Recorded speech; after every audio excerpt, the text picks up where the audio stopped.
வணக்கம். முக்கிய செய்திகள். புதுச்சேரியில் மீண்டும் கொரோனா அச்சம். சிகிச்சையில் இருந்த ஒருவர் பலி. கொரோனாவில் இறந்தவர் உடலை கொண்டு செல்ல ஆம்புலன்ஸ் வழங்க மறுப்பு. மாவட்ட ஆட்சியரை நடுரோட்டில் நிறுத்தி சிறைப்பிடித்த எம்எல்ஏ.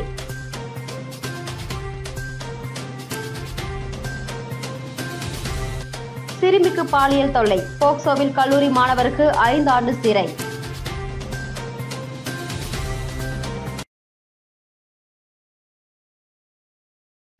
புதுச்சேரியில் கொரோனா தொற்றால் ஒருவர் உயிரிழந்துள்ள நிலையில் அவர் உடலை எடுத்துச் செல்ல ஆம்புலன்ஸ் வழங்காததால் சட்டமன்ற உறுப்பினர் நேரு மற்றும் உயிரிழந்தவரின் உறவினர்கள் சாலையில் சென்ற கலெக்டர் வாகனத்தை தடுத்து நிறுத்தி அவரை முற்றுகையிட்டு போராட்டத்தில் ஈடுபட்டதால் பரபரப்பு ஏற்பட்டது.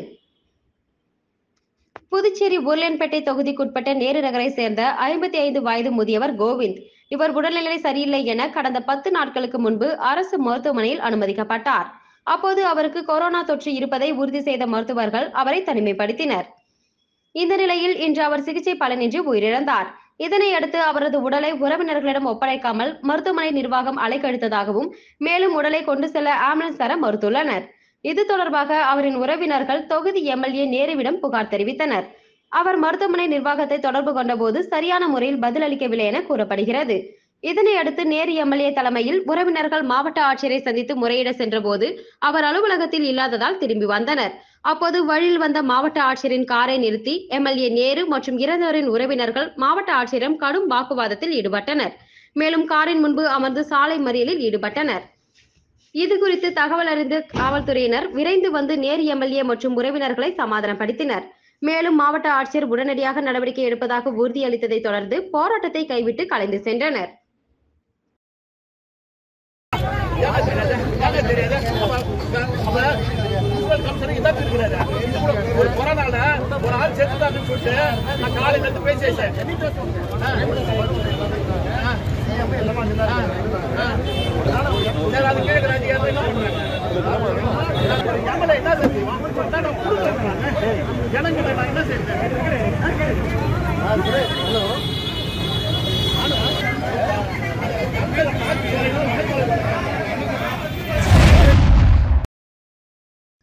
புதுச்சேரியில் 10 வயது சிறுமிக்கு பாலியல் தொல்லை கொடுத்த வழக்கில் பொறியியல் கல்லூரி மாணவருக்கு போக்சோ சட்டத்தின் கீழ் 5 ஆண்டு கடுங்காவல் சிறை தண்டனை விதித்து நீதிமன்றம் தீர்ப்பளித்துள்ளது.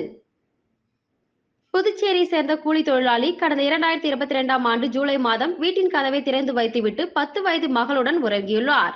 அப்போது லிங்காரெட்டிப்பாளையத்தை சேர்ந்த சந்திரமௌலி உள்ளே நுழைந்து தூங்கிக் கொண்டிருந்த 10 வயது சிறுமிக்கு பாலியல் தொல்லை கொடுத்துள்ளார். உறக்கத்திலிருந்து எழுந்த தந்தை சந்திரமௌலியை பிடிக்க முயன்றபோது அவர் தப்பி சென்றார். இதுகுறித்து புகாரின் பேரில் காட்டேரிக்குப்பம் போலீசார் வழக்கு பதிவு செய்து பொறியியல் கல்லூரி மாணவரான சந்திரமௌலியை கைது செய்தனர். அவர் மீதான வழக்கு விசாரணை புதுச்சேரியில் போக்சோ வழக்குகளை விசாரிக்கும் விரைவு நீதிமன்றத்தில் நடந்தது. விசாரணை முடிவடைந்த நிலையில் குற்றம் நிரூபணமானதால் சந்திரமௌலிக்கு போக்சோ சட்டத்தின் கீழ் 5 ஆண்டுகள் கடுங்காவல் தண்டனையும் ரூபாய் 4000 அபராதமும் விதித்து நீதிமன்ற சோபனா தேவி தீர்ப்பளித்தார். மேலும் பாதிக்கப்பட்ட சிறுமி குடும்பத்திற்கு ரூபாய் 2 லட்சம் நிவாரணம் அளிக்க அரசுக்கு நீதிபதி பரிந்துரை செய்தார். இதையடுத்து சந்திரமௌலி காலாப்பட்டு சிறையில் அடைக்கப்பட்டார். இந்த வழக்கில் அரசு தரப்பில் வழக்கறிஞர் எஸ். பச்சையப்பன் ஆஜரானார்.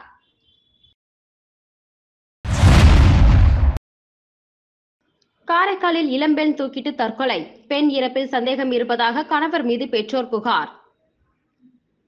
காரைக்கால் நகர பகுதியை சேர்ந்த அகஸ்டின் பால் என்பவருக்கும் திருநள்ளாறு அடுத்த செல்லூர் பகுதியை சேர்ந்த மேரி ஜெனிஃபர் ஆகியோருக்கிடையே காதல் ஏற்பட்டு இருவரும் வீட்டின் சம்மதம் இல்லாமல் திருமணம் செய்து கொண்டு கடந்த 1.5 ஆண்டுகளாக அக்கரைவட்டம் பகுதியில் வாடகைக்கு வீடு எடுத்து தனி குடித்தனம் நடத்தி வருகின்றனர்.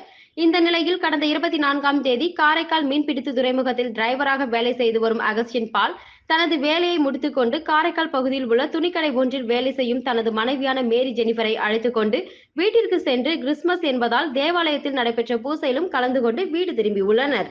இந்த நிலையில் மறுநாள் காலை மனைவி தூக்கிட்டு தற்கொலை செய்து விட்டதாக கணவர் அகஸ்டின் பால் நிரவி காவல் நிலையத்தில் புகார் அளித்துள்ளார். புகாரை அடுத்து நிரவி காவல்துறையினர் பிரேதத்தை கைப்பற்றி பிரேத பரிசோதனைக்காக அனுப்பி வைத்தனர். இந்த நிலையில் மேரி ஜெனிஃபரின் இறப்பில் சந்தேகம் இருப்பதாக கூறி அவரது பெற்றோர்கள் நிரவி காவல் நிலையத்தில் புகார் அளித்துள்ளனர். மேரி ஜெனிஃபர் இறந்த இடத்தில் கடிதம் ஒன்று கைப்பற்றப்பட்டதாகவும் அந்த கடிதத்தில் உள்ள கையெழுத்து மாறி உள்ளதாகவும் அவர்கள் புகார் தெரிவித்துள்ளனர். இதனை அடுத்து நிரவி போலீசார் இளம்பெண் இறப்புக்கு என்ன காரணம் என்பது குறித்து பல்வேறு கோணங்களில் விசாரணை மேற்கொண்டு வருகின்றனர். திருமணமாகி 1.5 ஆண்டுகளே ஆன நிலையில் பெண் இறந்துள்ளதால் தாசில்தார் விசாரணைக்கு உத்தரவிடப்பட்டுள்ளது. திருமணமான 1.5 ஆண்டுகளிலேயே இளம்பெண் தூக்கிட்டு தற்கொலை செய்து கொண்ட சம்பவம் அப்பகுதியில் பெரும் பரபரப்பை ஏற்படுத்தியுள்ளது.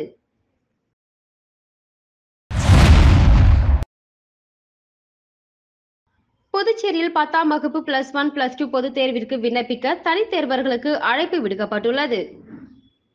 புதுச்சேரி கல்வித்துறை வெளியிட்டுள்ள செய்திக்குறிப்பில், வரும் 2024ஆம் ஆண்டு மார்ச் மற்றும் ஏப்ரலில் 10ஆம் வகுப்பு +1, +2 பொதுத் தேர்வு நடக்கிறது. இதற்கு தனித்தேர்வர்களிடமிருந்து விண்ணப்பங்கள் வரவேற்கப்படுகின்றன. இன்று முதல் வரும் ஜனவரி 10ஆம் தேதி வரை ஆன்லைனில் விண்ணப்பிக்கலாம். +1, +2 மாணவர்களுக்கான சேவை மையம் முத்திரையர்பாளையம் பகுதி இளங்கோஅடிகள் அரசு மேல்நிலைப்பள்ளி, செல்வபெருமாள்பேட்டை விவேகானந்தா மேல்நிலைப்பள்ளியில் செயல்படுகிறது. 10ஆம் வகுப்பு மாணவர்களுக்கான சேவை மையம் காராமணிக்குப்பம் ஜீவானந்தம் அரசு ஆண்கள் மேல்நிலைப் பள்ளியிலும், கதிர்காமம் அரசு பெண்கள் மேல்நிலைப் பள்ளியிலும் செயல்படுகிறது. தேர்வு கட்டணம் மற்றும் ஆன்லைன் பதிவு கட்டணத்தை சேவை மையத்தில் பணமாக செலுத்த வேண்டும் என குறிப்பிடப்பட்டுள்ளது. காரைக்கால் அடுத்த திருநள்ளாறில் உள்ள பிரசித்தி பெற்ற ஸ்ரீ சனீஸ்வர பகவான் ஆலயத்தில் திருவாதிரை ஆருத்ரா தரிசன விழாவில் நடராஜர் கோபுர தரிசனம் அருளினார். இதில் ஏராளமான பக்தர்கள் சுவாமி தரிசனம் செய்தனர். காரைக்கால் அடுத்த திருநள்ளாறில் அமைந்துள்ள உலக பிரசித்தி பெற்ற அருள்மிகு ஸ்ரீ சனீஸ்வர பகவான் ஆலயத்தில் ஆண்டுதோறும் திருவாதிரை ஆருத்ரா உற்சவம் மிக சிறப்பாக நடைபெற்று வருகிறது. அதேபோல் இந்த ஆண்டு ஆருத்ரா உற்சவத்தை முன்னிட்டு சிவன் அம்பாள் பொன்னூஞ்சல் உற்சவம் நேற்று இரவு மிக விமர்சையாக நடைபெற்றது. ஆருத்ரா உற்சவத்தை முன்னிட்டு சிவன் அம்பாள் மற்றும் மாணிக்க வாசகருக்கு சிறப்பு பூஜைகள் நடைபெற்றது. இன்று காலை ஸ்ரீ நடராஜர் மற்றும் ஸ்ரீ சிவகாமி தாயாருக்கும் மகா அபிஷேகம் நடைபெற்றது. இன்று பிற்பகல் ஸ்ரீ நடராஜர் ஆருத்ரா கோபுர தரிசனம் நிகழ்ச்சி வெகு விமர்சையாக நடைபெற்றது. முன்னதாக கோபூஜையும் விமர்சையாக நடைபெற்றது. தொடர்ந்து ஸ்ரீ நடராஜர் ஸ்ரீ சிவகாமி அம்பாள் சமேதராக எழுந்தருளி வீதியுலா வந்து பக்தர்களுக்கு அருள்பாலித்தார். விழாவில் தர்மபுர ஆதீன கட்டளை விசாரணை ஸ்ரீலஸ்ரீ கந்தசாமி தம்பிரான் சுவாமிகள், ஆலய நிர்வாக அதிகாரி அருணகிரிநாதன் உள்ளிட்ட ஏராளமான பக்தர்கள் கலந்து கொண்டு சுவாமி தரிசனம் செய்தனர்.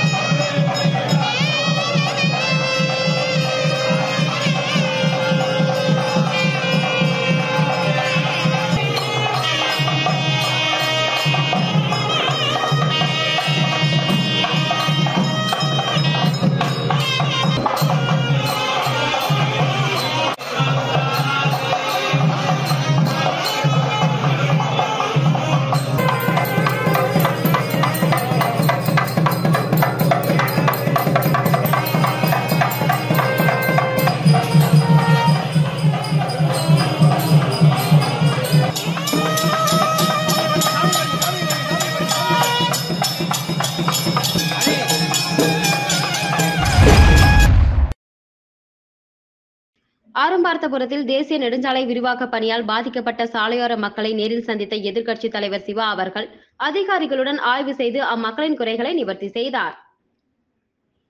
அரும்பார்த்தபுரம் ரயில்வே கிராசிங் பகுதியில் 30 வருடங்களுக்கும் மேலாக சுமார் 50க்கும் மேற்பட்ட குடும்பங்கள் வசித்து வருகின்றனர்.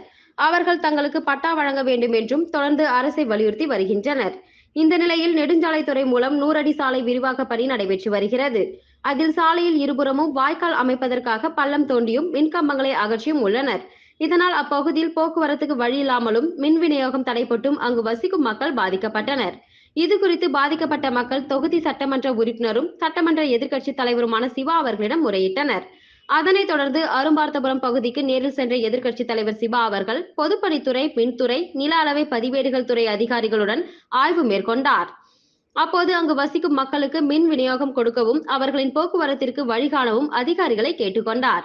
இந்த ஆய்வின் போது பொதுப்பணித்துறை நீர்ப்பாசன கோட்டை உதவி பொறியாளர் மதிவாணன், மின்துறை உதவி பொறியாளர் முருகேசன், இளநிலை பொறியாளர் பாலமுருகன் மற்றும் திமுக நிர்வாகிகள், தொகுதி செயலாளர் மணிகண்டன், பொதுக்குழு உறுப்பினர்கள் ராமசாமி, செல்வநாதன், தர்மராஜ், விவசாய தொழிலாளர் அணி துணை அமைப்பாளர் ராமதாஸ் மற்றும் கந்தசாமி, பாண்டியன், வாசு, ரஃபிக், ஹரிஹரன், ஆலித், நடராஜன் ஆகியோர் உடனிருந்தனர். புதுவை தேவர் பேரவையின் 41ஆம் ஆண்டிற்கான விளையாட்டு மற்றும் கலை நிகழ்ச்சி போட்டிகள் ஞாயிற்றுக்கிழமை புதுவை வள்ளலார் சாலையில் அமைந்துள்ள ஆந்திர மகாசபா திருமண மண்டபத்தில் நடைபெற்றது. இதில் மாறுவேடம், ஓவியம், பாட்டு போட்டி, கிராமிய நடனம், பரதநாட்டியம், பேச்சு போட்டி, தனித்திறன், யோகா மற்றும் பல போட்டிகள் நடைபெற்றன. இதில் தேவர் பேரவையின் குடும்ப உறுப்பினர்கள் பலர் கலந்து கொண்டனர்.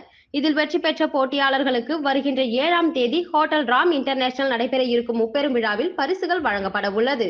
போட்டிகளுக்கான ஏற்பாடுகளை தேவர் பேரவை நிர்வாகிகள் செய்திருந்தனர்.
மரக்காணம் அருகே நாணக்கல்மேடு அருள்மிகு ஸ்ரீ சுயம்பு பூதகாளி அம்பாள் திருக்கோவிலில் உலக நன்மை வேண்டி மார்கழி மாத பௌர்ணமியை முன்னிட்டு மகா ஹோமம் நடைபெற்றது.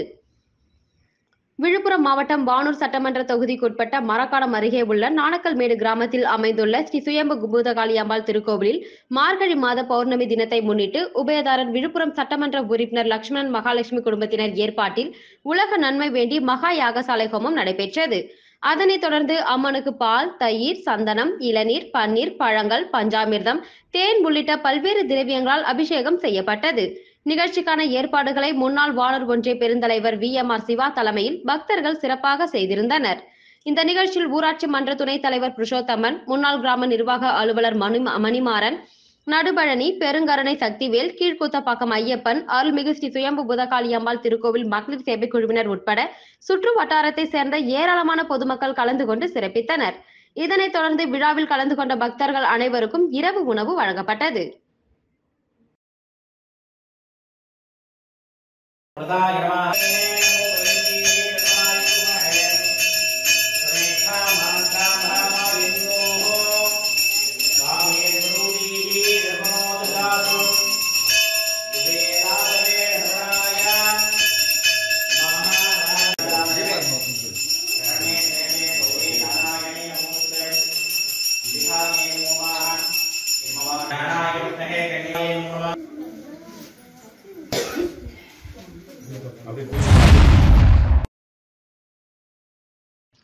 ஊசுடு சட்டமன்ற தொகுதிக்குட்பட்ட குருமாம்பேட் பகுதியில் புதிய ஆழ்குழாய் கிணறு அமைக்கும் பணிக்கான பூமி பூஜையை அமைச்சர் சாய் ஜே சரவணகுமார் தொடங்கி வைத்தார்.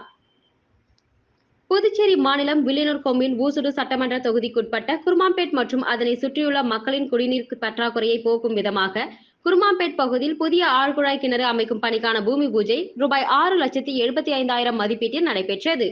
இதில் குடிமைப் பொருள் வழங்கல் மற்றும் நுகர்வோர் விவகாரங்கள் துறை அமைச்சர் சாய் ஜே சரவணகுமார் கலந்து கொண்டு விழாவிற்கு தலைமை தாங்கி பூமி பூஜை செய்து பணியினை துவக்கி வைத்தார். இந்த நிகழ்ச்சியில் பொதுப்பணித்துறை தலைமை பொறியாளர் வீரசெல்வம், கண்காணிப்பு பொறியாளர் பாஸ்கரன், பொது சுகாதார கோட்ட செயற்பொறியாளர் உமாபதி, உதவி பொறியாளர் பீனாராணி, இளநிலை பொறியாளர் திருவேங்கடம் மற்றும் ஊர் பொதுமக்கள் பலர் கலந்து கொண்டு விழாவினை சிறப்பித்தனர். நிகழ்ச்சியில் கட்சி நிர்வாகிகள், தொகுதி தலைவர் சாய் தியாகராஜன், பாலகுமார், கிளை தலைவர் ரமேஷ், செந்தில்குமார், பிருத்திவிராஜ், மகளிர் அணி நிர்வாகி புவனேஸ்வரி, அமரநாதன், செல்லத்துறை, நானவேல், தேவராஜ், ஊசுடு குடிநீர் பொறுப்பாளர் பாடு உட்பட பலர் கலந்து கொண்டனர்.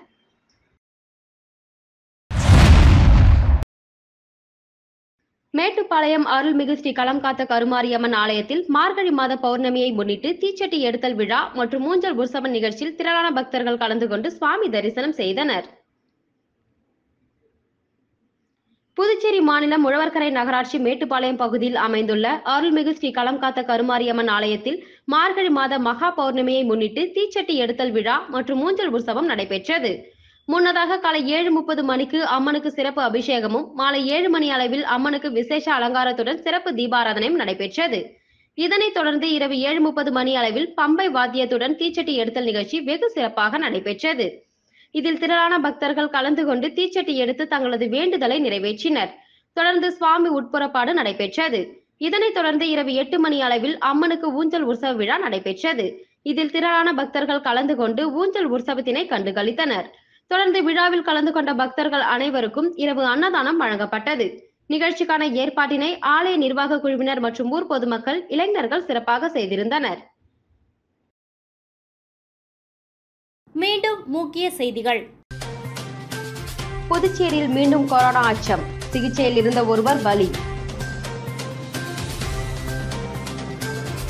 கொரோனாவில் இறந்தவர் உடலை கொண்டு செல்ல ஆம்புலன்ஸ் வழங்க மறுப்பு. மாவட்ட ஆட்சியரை நடுரோட்டில் நிறுத்தி சிறைப்பிடித்த எம்எல்ஏ.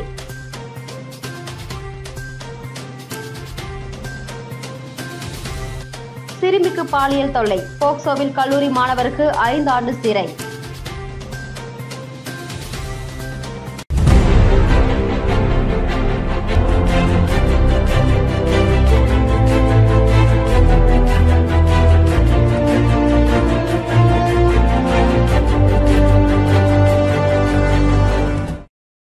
செய்திகளை உடனுக்குடன் தெரிந்து கொள்ள மெட்ரோ யூடியூப் சேனலை சப்ஸ்கிரைப் செய்யவும்.